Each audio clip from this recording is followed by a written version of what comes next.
Hey, this is Joe at 718 Cyclery and Outdoors here in Brooklyn, New York, talking a little bit about our custom build program. Custom building and custom bikes is kind of intertwined with the shop pretty directly. Back in 2008, I had a bike stolen out of my front yard. I had some friends convince me to build my own. I didn't know what that even meant, but I soon found out. I found a frame and found some parts, and this was back in 2007, 2008, the fixie craze here in New York City, so I built up an old Schwinn World Traveler as a single speed / fixie. Had a little shed in my backyard and just built it up and really fell in love with the process, finding the parts, doing the research, building something. It was a great experience. What had happened back then was I had gotten some extra parts or some incorrect parts and kind of had enough to build a second bike. So I kind of put a second bike together. At the same time, my wife was wondering why I had two bikes, and my neighbor was asking me if I sold those bikes. So one thing led to another, and that is the primordial kind of shock or electrical spark that really started 718. Started building more and more bikes in my backyard. People started coming over wanting to build up projects with me. Certainly I didn't know what I was doing at the time, so learning on the fly, staying 5 minutes ahead of my customers, and slowly but surely building up an idea about how these things go together, compatibility issues, those kinds of things. And certainly there was a lot of vintage projects back when we started, but that little by little got into more modern stuff. So we opened a shop in 2010, little shop down the street. Very quickly outgrew that, went to a big shop for 9 years, moved back to a small shop where I am right now.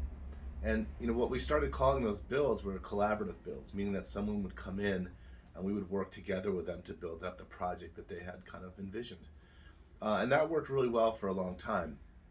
However, I found that it wasn't really a scalable idea, in that it was always me that was doing the building or the administrative side. And as the shop got bigger and bigger, it wasn't really a good use of my time. So the idea kind of started to fall away a little bit, and we started to do less and less of them. This was an idea that the shop was founded on, and here we are 8 or 9 years into the shop, really not doing too much of them anymore. So when I moved to my new location 2 years ago, basically the two things that I do here when people come in and ask, what do you guys do? Build custom bikes and go on camping trips. So that custom bike process has been rechristened. I call it the 718 Shop Builds. We have a really simple form on our website to get that started.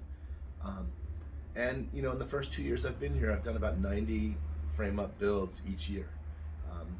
And these are builds and these are projects where I always think of the spectrum of retail, where on one end of the spectrum someone walks in and buys a helmet and leaves. On the other end of the spectrum is I'm working with someone for 2 or 3 months on this project. You get to know them, you get to know their kids, you get to know where their wife went to college.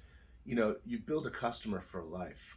There's some good margins, in terms of, selling a stock bike, you're gonna get 32-33% of a margin. Doing a custom build, which has a lot more work involved, it's not the same. That margin gets up there and you charge a labor rate, but you're also developing a customer for life. You're developing a person that's now out there with one of your bikes, telling everyone they know or everyone who asks about the shop. So that process has kind of fed itself over the years. I think that's probably the biggest way that we've grown, is kind of that word of mouth revolving around some of the builds that we do. Anyway, if you want to check out the builds that we do, if you go to 718c.com/718 shop builds, you'll see a huge gallery of all the stuff that we do. You'll see a little form to fill out, so if you want to go through the process. We certainly ship bikes across the country. But again, this was just a little video about a little bit of the history of the shop and how it is intertwined in some of the builds that we do. Anyway, thanks for watching, and hit the like and subscribe and all those things that everyone on YouTube tells you to do. Hit those buttons. But again, thank you for watching.